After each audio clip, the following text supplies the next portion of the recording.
This is IMO Reviews. Guess who's back? Back again. Guess who's back? Ay, tell a friend. Ay, guess who's back? Guess who's back? Guess who's back? Guess who's back? Da da da da da da na na na na na. I've created a YouTube channel. And I'm gonna review shit. I'm so happy to be back. I went on a bit of a hiatus for a while because I was working on some of my own side musical projects, as well as just traveling throughout New York to visit some people I haven't seen since quarantine started. So for a while, I wasn't really doing reviews on this channel for the month of July, but there were a lot of pretty great albums I heard in July, or just albums that I have some opinions on that I want to talk about. So I decided that with my new toy right here, this new microphone I got, we're going to review some of them now in a quick little segment. We're going to talk about a couple of different albums. I'll give my opinions on them, my favorite track, my least favorite track, and just an overall rating. So just kind of a summary of the music that came out in July. Now, what's not going to be included here is Logic's new No Pressure album, because I have the time to give a full review of that one and make an actual video exclusively dedicated to that. And also, I'm not going to include Taylor Swift's new Folklore album or Kanye West's Donda, because I don't even know where Donda is. Do you guys know where Donda is? Can someone tell me where Donda is? Because I can't find it anywhere. But anyway, so that's going to be the reviews for today, and we'll start with Juice WRLD. Legends Never Die by Juice WRLD. Now, we have Legends Never Die by Juice WRLD, the posthumous release for a rapper who really influenced the emo trap and pop music scene in a tremendously incredible way. Now, instrumentally, I feel like this album really honors his legacy in taking different elements of electronic music, pop music, trap music as well, and kind of fusing them together the way Juice WRLD typically would. So it's nothing that's too far-fetched from his usual sound, I would say. It definitely fits what he was doing when he was alive and recording music. And also, this is probably Juice WRLD's darkest album lyrically. I mean, there's a lot of themes on this about drug abuse, suicide, relationships that don't work out, breakups, the heartache of experiences like that. Right off the bat, I love the song's conversation. Like, he's talking about having a conversation with the devil. The beat is fantastic. I really like Titanic as well, with lyrics about, in the chorus, he says, "Abandon all ships, it's about to go down. No Titanic. There's a lot going on in my head right now, but I manage. Good heart, good soul. Both been in bad hands." Once again, talking about themes of breakup, which seems to be a reoccurring topic on this record. Aside from the lyrical topics on this record and the good trap instrumentals, I really like the features. For example, Tell Me You Love Me with Juice WRLD and Trippie Redd. I think Trippie Redd sounds awesome on that hook. Juice WRLD has a really great rap verse on this, although I will say most of this album is him singing. There's not a lot of rapping on this project, to be honest. It's very rare. I do also like the song Hate the Other Side with Marshmello, Kid Leori, Polo G. All these artists have great verses. Marshmello actually also is featured on another beat, Come and Go, which is my favorite song on this record for its combination of EDM style, percussion, and instrumentation, as well as a huge punk rock feel. It really reminds me of that collaboration Marshmello did with A Day to Remember, but I think it suits Juice WRLD's style so much to have that pop punk emo rock guitars come in on the chorus. It makes the song a banger despite it being really sad during the verses. Juice WRLD's lyrics are phenomenal on this track, talking about, "I don't want to mess this one up. This is the kind of love that comes and go," almost as if he sees himself as somebody who fucks things up a lot, who wrecks things a lot, like he says in the lyrics of the verses. But in the chorus, he's like, "I don't want this to be the reason I lose this person, though, because your kind of love is rare." I thought that was an excellent lyrical topic. And again, as much as a banger as this track is, it's sad when you really peel back the layers, and I think that's an accomplishment for an artist for sure. Songs like Fighting Demons, Wishing Well, Man of the Year have some of the best trap, electronic, punk rock fused instrumentation. Especially Man of the Year really sounds like a Blink-182 type of anthem, but it is a nice way to close the record. But all these tracks feature some of Juice WRLD's best vocal performances as well. Like, not only is he on his lyrical game, but the singing, the falsettos he's hitting, the melodies of these choruses are so catchy and so sticky and flow so smoothly over these beats that are mostly Marshmello produced, from what it seems like. And although I overall love this record, I will say there's definitely some tracks that aren't exactly highlights. Like, for example, Bad Energy and Blood on My Jeans I found to be really thin kinds of beats that get boring and stale after a while, as well as Juice WRLD's vocal performances isn't like the most dynamic one I've heard, especially on this record. I think he could have really came up with better melodies or just put more energy and passion into the performances for these ones, as well as the song I Wanted. I mean, I don't really hate this one from a lyrical standpoint, but the instrumental's not that great, and I feel like Juice WRLD's vocals are so soaked in reverb that it just seems like, I don't know, there's not like a boldness to it that I usually like to hear when he's talking about these heavy, depressing topics in songs like this. There's a lot of passages with Juice WRLD speaking, like on the Anxiety intro, as well as the Get Through It interlude and the outro of this, which is supposedly Juice WRLD speaking from heaven. I believe it's a recorded audio clip from an Instagram live video, but I normally don't like records that do this kind of thing where they'll just include like little spoken bits, but I feel like it helped the album transition for the most part. They weren't so long where it took me out of the flow of the album, and I feel like also being that Juice WRLD did pass away, it is kind of sweet and endearing to hear him be this vulnerable and just kind of speak to people as opposed to rap and sing. You know, maybe we didn't need the Get Through It interlude as much, though I will say that it does segue nicely into the Life's a Mess track, where I think Juice WRLD and Halsey harmonize really well, and both have incredibly deep lyrics, but they don't really border on being corny. It's just kind of like a depressing point of view, but one that's not, beaten over the head too much, or one that's not too cliche for this kind of track. But again, I don't know if we really needed the Get Through It interlude necessarily. But overall, I like this album. My favorite track, I would say, is Come and Go with Marshmello, just for that heavy-ass beat, Juice WRLD's phenomenal lyrics and performance on that song. I'd say my least favorite is probably I Want It, just because I really feel like Juice WRLD does not need that much reverb. It kind of ruins the track a little bit vocally. Overall, for this record, for my score, I'm feeling about 3.5 out of 5 Pac-Man Ghost, because I really like that new song Pac-Man with Gorillaz and Schoolboy Q, so definitely check that one out. Also, check out this Juice WRLD album, because as I've said, some great highlights here, to be honest. Shoot for the stars, aim for the moon by Pop Smoke, baby! This is it, baby. It's the moment we all been waiting for. It's the moment we all been waiting for.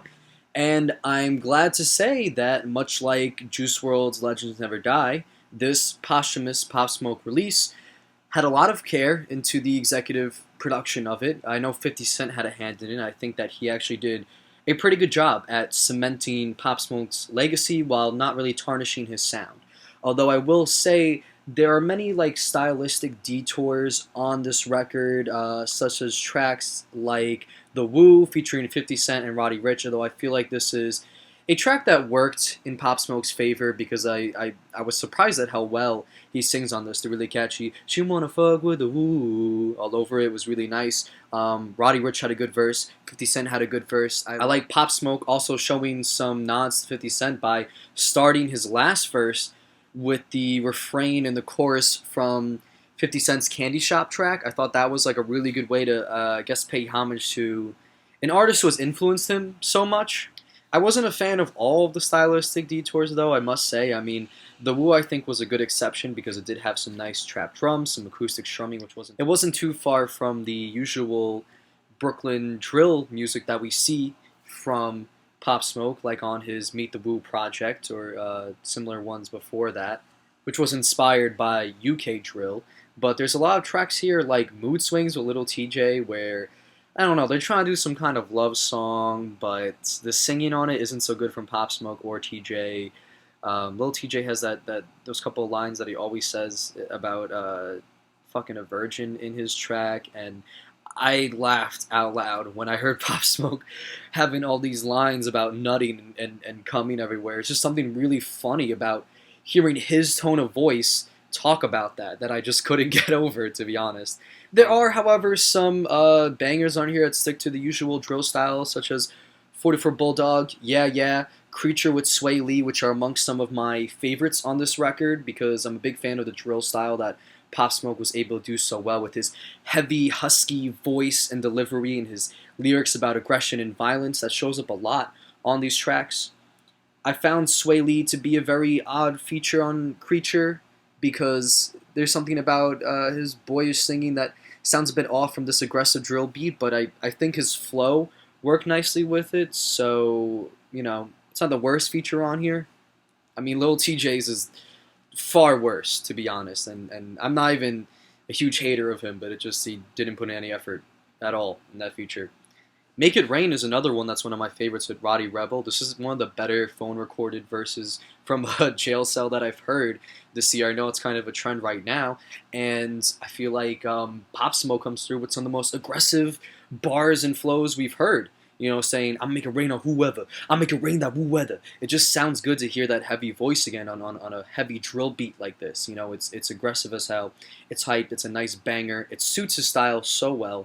Yeah, I think the main thing about this record that I didn't like, I would say, is some of the features. Like, none of Quavo's really stand out to me, and he's on like 3 songs. As well as Little Baby and the Baby, I feel like didn't do much for the Night, though I will say again, Pop Smoke sang very nicely on that hook. I just wish we had more Pop Smoke on this record and not some features that really didn't complement the tracks too well. I'd say one of the exceptions would be Tyga and Quavo on West Coast Shit, which again is a detour from Pop Smoke's usual style, but in this case it's a good one. It has a catchy hook. Everyone has a nice flow on this. Quavo and Pop Smoke exchange bars on the hook with some really good flows going back to back. There's something about hearing Quavo's melodies next to Pop Smoke's heavy delivery and aggression in his voice that sounds very nicely and flows together well with each other. I also like the Karol G feature on Enjoy Yourself. This is one of the love songs that I would say I actually liked on this record because I wasn't a fan of many of the songs that tried to be love songs, like, as I said before, Mood Swings, but I feel like this one actually had a nice little Latin kind of flip to the beat, although it's still a trap song aesthetically and sonically, but I think that Karol G and Pop Smoke sound nice together, and I think this is one of those tracks where Pop Smoke actually sounds smooth when rapping about love and romance and lust and sex, where I feel like other tracks here, I kind of wish he would just do his aggressive drill music type of thing, although I could be biased being that I'm a big fan of that style. But yeah, overall I would say that with this record, I'm happy with how it came out. There's a few hits here, a few bangers. I don't think it strays too far from Pop Smoke's style, despite some detours here, but yeah, I think he would be really happy to see this album, especially with the 50 Cent production and collaboration. So I'm feeling about 3.5 out of 5 raindrops on this one because I make it rain on whoever. I make it rain on whoever. Woo, woo, woo, ah! 1,000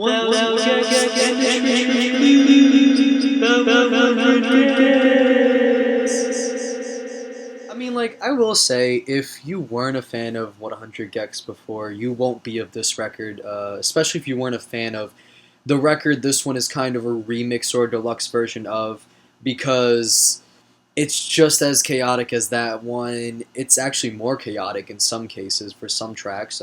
It's combining just as many elements of ska, punk rock, punk, pop music, dance music, electronic music, distorted electronic sounds. Like I don't even know how these guys are doing, even hip-hop. I don't even know how these guys are doing every single genre on one album, but it is impressive to be able to combine all of that. I've always been kind of indifferent to their sound because I don't like so much that they'll have, like, some squeaky or obnoxious vocals in their songs. Like, they'll edit it or pitch shift it in such a way where it sounds so squeaky and distorted. Not that I'm not a fan of distorted music. I liked it quite a bit on Charlie XCX's last record, but I just feel like the way they do it's a little bit messier as opposed to experimental. And Charlie XCX actually does appear on a song here, which is one of my favorites. It's the Ringtone Remix, which also has Caro Caro Bonita and Rico Nasty. And there is something about hearing these 3 ladies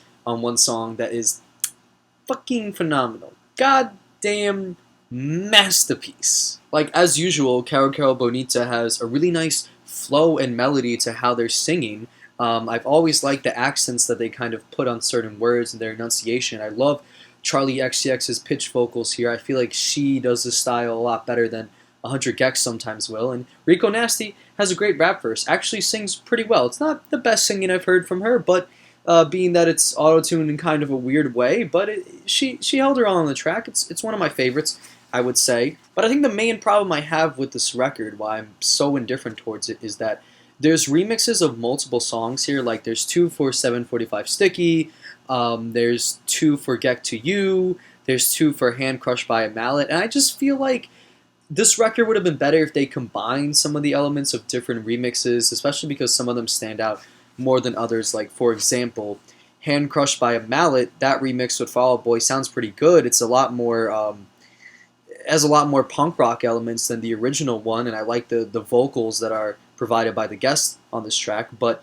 the remix by No Thank You just has so much distortion, I can't even tell what the fuck is going on. It kind of reminds me of like a lot of the tracks on Tyler the Creator's Cherry Bomb, like the self-titled one, or Bandcamp, where I can't even hear Tyler over these distorted beats. I just feel like this isn't the way that you should experiment with this kind of style of music, in a sense. Or for 745 Sticky, I found that the Injury Reserve remix, while it had some really great rap verses from the members of the group, the beat is so thin and so minimal and mostly just sound effects that I was like, I can't really get into this. I mean, even listening to it with my headphones, I was hearing sounds around me more often than the actual sound of the track, just because there's so little going on in the beat. By comparison, the Black Dresses remix has a lot going on. I really like the distortion, the screen vocals in the background. That it does kind of sound like there's a wall in front of them, but I think this effect more so helps the themes of the song than hurts it. I really like the guitars from Black Dresses on this track a lot. I just feel like maybe we could have taken Injury Reserve's verses and threw it on this one, considering they've rapped on some punk rock kind of songs and distorted, loud, aggressive songs before. I think it would have sounded pretty good. I'm kind of indifferent towards Get to You of which remix I like better, because while the Dorian Electra one does have some very odd vocals throughout it, I feel like the beat was pretty good, although it did get a bit messy towards the end where there was like a lot of like distortion, and I love distortion in music, but I really, again, couldn't tell what the fuck was happening, where the Danny L. Harley Harlcore remix, I think it says Harlcore? Like Carl Weezer?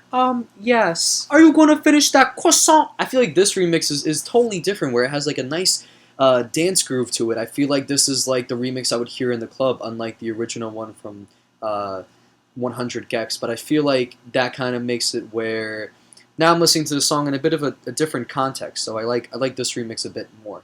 I'm just kind of indifferent towards it because it's weird to hear one remix of a song and be like, this is really great, and hear another one a little bit later and you're like, I don't know about this. Or some remixes even take away some elements I liked of the song, like the Stupid Horse remix. This was one of my favorite songs from the 1000 Gecs album, because in Stupid Horse there were these, like, I don't even know, these ska kind of sounding guitars, and this is one of the cases where I feel like the vocals, although they were like chipmunk auto-tuned and pitched weirdly and processed weirdly, I thought it actually added to the song because of its goofy lyrical nature and instrumental nature. I think it was really great, but now that element's kind of taken away, and while I do like the punk rock guitars on it, I just feel like I miss the ska elements of this track that it initially had. So yeah, I'm a little bit indifferent towards this remix album here. You know, I think they picked some great guests. I just don't know if they're placed in the right spots necessarily. For this one, I'm feeling about 3 out of 5 Ultra Lords! Lamb of God, self-titled. Yeah, unfortunately, I kind of feel the same way about this Lamb of God record. I'm really a bit indifferent towards it. I did like the intro track to this one quite a bit, though. Track being Memento Mori, I feel like it had such dark lyrics in the intro saying, by the darkest river, beneath the leafless trees, I think I'm drowning, the stream is killing me. In the coldest winter, between the fading lights, I feel I'm falling into a frozen sky.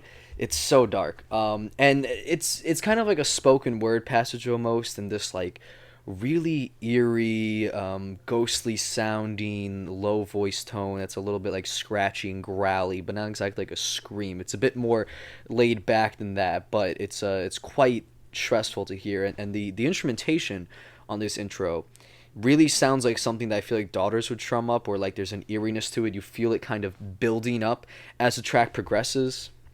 I really like how the guitars just come in randomly as the beat builds up. It just feels so aggressive and sudden. I like the lyrics in the chorus saying, "The hardest hour, the cruelest sign. I'm waking up from this wretched lie.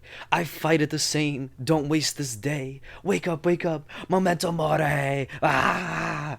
This feels like it's so dramatic, but not like melodramatic. Like I really like the tone of the song quite a bit. But I feel like unfortunately after that, every song, at least for like up until Resurrection Man, they all just sound like your typical new metalcore track that you would expect from a band like Lamb of God, like Checkmate, Gears, Reality Bath, New Colossal Hate. Like I swear, as I was listening to this album, I wasn't sure if the first track even ended. I was like, wow, Checkmate is really long. I'm like, oh wait, actually we're in Reality Bath.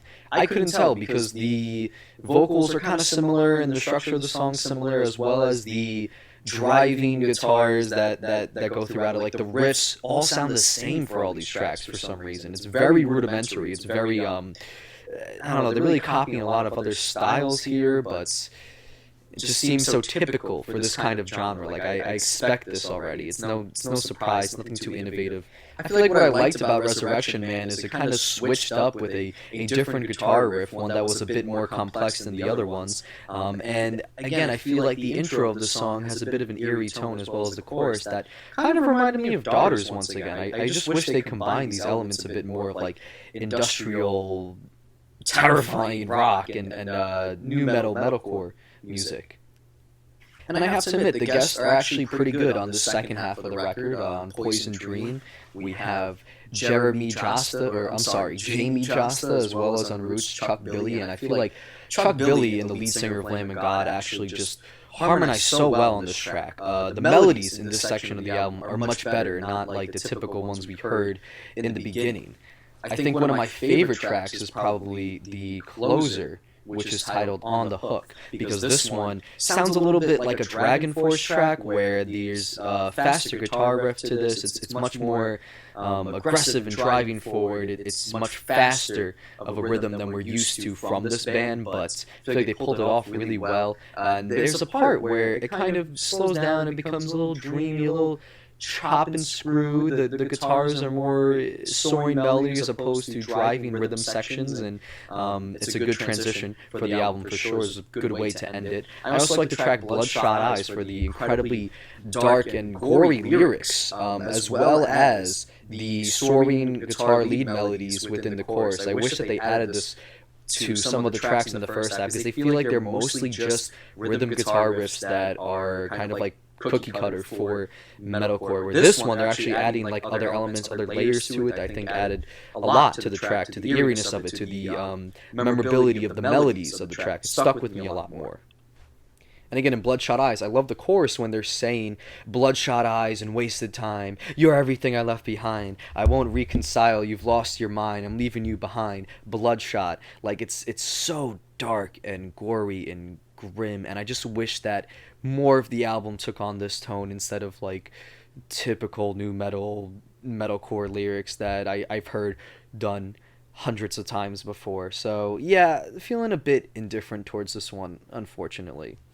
I'm gonna rate this one about I'm gonna say like 3 out of 5 clocks, because would you look at the time? It's time for the next review. I fucking hate myself. Oliver Tree, ugly is beautiful. Yeah, I mean, honestly, I'm a pretty big fan of this Oliver Tree record. I gotta say, the way this guy kind of combines like music styles of the 90s and modernizes them is really impressive. And I feel like the sky's the limit with which genres he can do. Like, for example, the first track here really sounds like some kind of pop punk Blink-182 style intro, but then and his voice certainly works for that. But then the second one is more of like a hip house kind of beat, like it's these stomping bass lines that sounds like a dinosaur just fucking stomping and walking around. I saw one comment where someone said this sounds like the theme of an evil villain in a musical, which I think is very accurate considering that Oliver Tree is talking about, never being enough, and finally he sees the silver linings his coattail is riding. It's almost like a victory lap for him in a sense, but it does have like a bit of an evil tone, I would say. But it's quite catchy. The bass is quite wobbly. It's probably the best groove on the record. I like this track quite a bit. I like how it becomes chopped and screwed in the second half. And yeah, I mean, throughout this entire record, there's just plenty of combinations of punk rock, pop punk, pop music, even some hip hop on certain songs. Like I believe it was "Buried Me Alive" had some rap verses where Oliver Tree sounds exactly like a member of the Beastie Boys or Cypress Hill with this like '90s style hip hop verse that he throws in there, and even the beat itself reminds me of "Insane in the Membrane," I guess. But I like the transitions of this song from the bridge to the verses to the chorus. Like it switches up quite a bit where the chorus has more like ukulele and acoustic guitars. It really kind of changes the vibe from these kind of insane sounding, really animated, really delivered quite well rap verses that definitely have a 90s type of vernacular. Those are my favorite songs overall. Now, my least favorite, I would say, is "I'm Gone," "Miracle Man," and "Alien Boy." All to me sound. Again, I like the elements he's combining here. Like some of these sound like they can be songs by Beck or The Strokes if they were to make music in 2020, and I'm really impressed that he can do that instrumentally. But I just feel like he sounds kind of like whiny on these tracks. Like on "Alien Boy," he's like, "I fell down to earth from a." I really, I fucking cringe at that chorus, man. Like, I feel like there's a lot of cases where Oliver Tree has a nasally voice that works in his favor, and the same way that it does for 21 Pilots, but the tracks here seem like it just doesn't. The same with "I'm Gone," which I get is a very introspective track, and it's him kind of saying to his fans like he's sorry for supposedly taking so long with the album and making it where it's going to be his last, as he says. But again, I just found his voice so whiny on this, despite me loving the instrumentals and the styles he's combining on this. I really feel like I'm back in the 90s when I listen to this guy in the best way possible.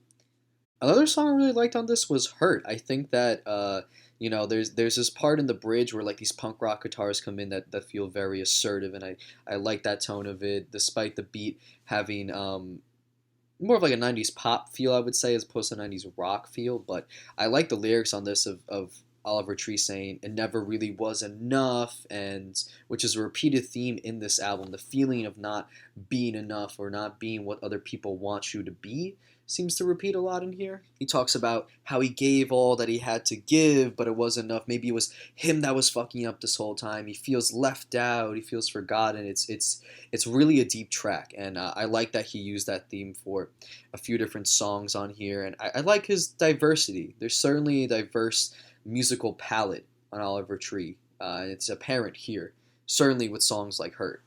So yeah, despite the fact that there's some tracks that sound a bit nasally, and I'm not a fan of that, or there's some styles that, he's wearing his influence on his sleeve a little bit when he uses them, like The Strokes, 21 Pilots, Beck, Beastie Boys. I'm still a huge fan of what he's doing here. I'm impressed he can combine these elements and make it sound so modern. His voice impresses me because I feel like there's so much passion in it.